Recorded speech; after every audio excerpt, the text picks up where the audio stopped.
నిజామాబాద్ జిల్లా మోపల్ మండలంలో ప్రభుత్వం ఏర్పాటు చేసిన మొక్కజొన్న కొనుగోలు కేంద్రాన్ని rural MLA doctor R Bhupathireddy ఘనంగా ప్రారంభించారు. రైతులు పండించిన ప్రతి గింజను మద్దతు ధరతో కొనుగోలు చేయడమే కాంగ్రెస్ ప్రభుత్వ లక్ష్యమని, ఐకేపీ కేంద్రాల ద్వారా మహిళలకు ప్రాధాన్యత ఇస్తున్నామని ఆయన తెలిపారు. ఈ సందర్భంగా గ్రామంలో ఇందిరమ్మ ఇళ్ల గృహ ప్రవేశాల్లో పాల్గొన్న ఎమ్మెల్యే పేదల సొంతింటి కల నెరవేరుస్తున్నామన్నారు. రైతుల పక్షపాతిగా ప్రభుత్వం నిరంతరం శ్రమిస్తుందని, గత ప్రభుత్వం వైఫల్యాలను అధిగమిస్తూ అభివృద్ధి పదంలో సాగుతున్నామని పేర్కొన్నారు.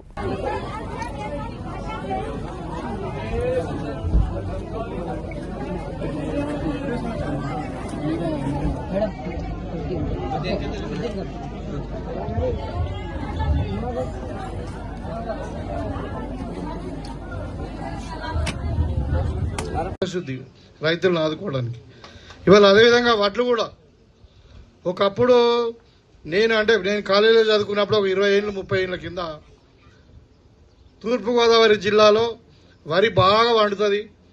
అది చాలా పెద్ద జిల్లా.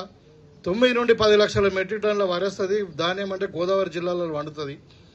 మరి ఇట్లా దియాల పంట అంటే రైతులు అంటే గట్ల పంట వండియాలని అంటున్నారు. ఇవాళ ఏమైంది, మన నిజామాబాద్ జిల్లా అంతా 4 గంటలు ఉంటుంది. ఈస్ట్ గోదావరి జిల్లా ఎంత ఉంటుందంటే మన నిజామాబాద్ జిల్లా అంతా 4 గంటలు ఉంటుంది. దగ్గర 23-24 మంది అసెంబ్లీ మెంబర్స్, ఇక్కడ మన దగ్గర 5 మందే. దాన్ని బట్టి చూడండి, ఇవాళ మనం ఏ స్టేజ్లో ఉంటే నిజామాబాద్లోనే 10 లక్షల టన్నులు వండుతుంది. ఒక నిజామాబాద్ దాంట్లో అప్పుడు ఒక 2 లక్షలు కూడా వండకపోతుండే. ఇవాళ మరి వ్యవసాయం రంగం ఏ విధంగా అభివృద్ధి చెందింది, ముఖ్యంగా మన ప్రాంతము వ్యవసాయాన్ని మన వరి పండించడం అంటే ఒక్కొక్క పంటకే దగ్గర 9 లక్షలకు మెట్రిక్ టన్నుల పంట మన నిజామాబాద్ జిల్లాలో వస్తున్నారు. 2 పంటలు అంటే 18 లక్షలు. మరి ఈస్ట్ గోదావరి జిల్లా ఎక్కడ పోయింది, మనం ఎక్కడ పోయింది?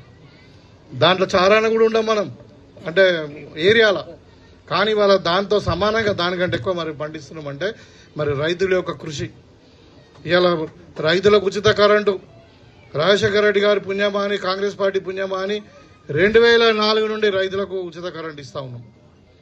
ఇవాళ ఉచితంగా కరెంట్ ఇవ్వడం వల్ల, నాణ్యమైన ఎరువులు ఇవ్వడం వల్ల, ఇలా నాణ్యమైన విత్తనాలు ఇవ్వడం వల్ల, మళ్ళీ మార్కెట్ గ్యారంటీ ప్రభుత్వమే ప్రతి గింజ కొంటామని చెప్పి మార్కెట్ గ్యారంటీ ఇచ్చి అవసరం ఉంటే సన్నవాళ్లకు బోనస్ కూడా ఇస్తామని చెప్పి చెప్పడం వల్ల ఇలా విపరీతమైన పంట పండిస్తూ ఉన్నారు.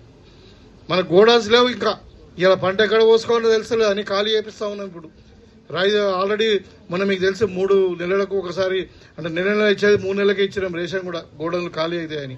అంటే అంత పంట ఇప్పుడు రాగా చూస్తున్నా నేను, ఎక్కడ చూసినా పంటనే ఉంది. అంటే ఇది వ్యవసాయం పురోగతి. మరి ఇవాళ గతంలో చెప్పారు, ఇలా కేసీఆర్ కాళేశ్వరం కట్టిండు, కాళేశ్వరంతో నీళ్ళు వచ్చి మరి పంట పండిందని. ఇలా వచ్చినాయి ఏడన్నా కాళేశ్వరం అది కూలిపోయింది.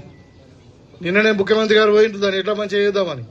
ఒక చుక్క నీళ్లు కాళేశ్వరం ప్రాజెక్టు నుండి రాకపోయినా ఇవాళ మనకు మన నిజామాబాద్ జిల్లాలో ఇంత పంట పండుతుందంటే అది రైతుల గొప్పతనం, ఒక ప్రభుత్వం యొక్క ప్రోత్సాహం.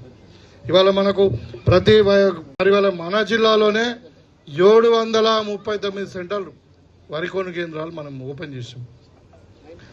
దాంట్లో ముఖ్యంగా మీరు గమనించాలి, ఐకేపీ ఇందా క్రాంతి పథకం కింద మహిళలకు పెద్దపీట వేయాలని చెప్పి మహిళలను కూడా ఇలా ఇన్వాల్వ్ చేసి వాళ్ళు కూడా వడ్లు కొనాలా, మరి కొంటే వాళ్ళ ఏజెన్సీ కూడా కమిషన్ వస్తుందని చెప్పి మన జిల్లాలోనే పోయిన సంవత్సరం 100 సెంటర్లు ఉండే.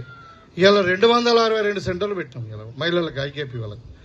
అదేవిధంగా ప్యాక్ సొసైటీ ద్వారా 425, అదేవిధంగా మరి DCMSకు 32, ఇంకా ఫార్మర్ ప్రొడ్యూస్ ఆర్గనైజేషన్స్ ఒక 10, ఇట్లా చేసి మొత్తం 739 దగ్గర 740 సెంటర్లు పెట్టి ఇలా ప్రతి రైతుకు ఎత్తన పంతవండి అని, అది దొడ్డు కానీ సన్నం కానీ మన సపరేట్ కౌంటర్లు పెట్టి మరి ఒక గింజ కూడా తరుగు లేకుండా మరి మొత్తం కూడా ఇలా వడ్లు కొని మీకు ఎక్కడ కూడా బార్దాని కష్టం లేకుండా, ఎక్కడ కూడా లారీల కష్టం లేకుండా, లేబర్ కష్టం లేకుండా మరి మీకు అందరు కూడా నంబర్ ఆఫ్ సెంటర్స్ ఎక్కువ పెట్టేసి ఇవాళ మొత్తం కూడా వడ్లు కొంటున్నాం. కొని మీకు మరి డౌన్లోడ్ కాగానే మీకు కంప్యూటర్లో ఎంట్రీ కాగానే మొత్తం ట్రక్ షీట్ అదంతా ఎంట్రీ కాగానే మీకు వారం 10 రోజులు డబ్బులు వస్తూ ఉన్నాయి. ఇది కాంగ్రెస్ పార్టీ ఇలా 4వ పంట కొంటున్నాం మన ప్రభుత్వం వచ్చిన తర్వాత. గతంలో చూసిరు మీరు 10 కిలోల క్వింటాలకు కడత తీసిరు. మళ్ళీ పైసలు కూడా 3 నెలలకు వస్తుండే. లారీలు ఉండకపోతుండే, లారీలు ఉంటే ఒక లారీ డౌన్లోడ్ చేసుకోవడానికి వారం 10 రోజులు పడుతుండే. మీరు అందరూ చూసిరు.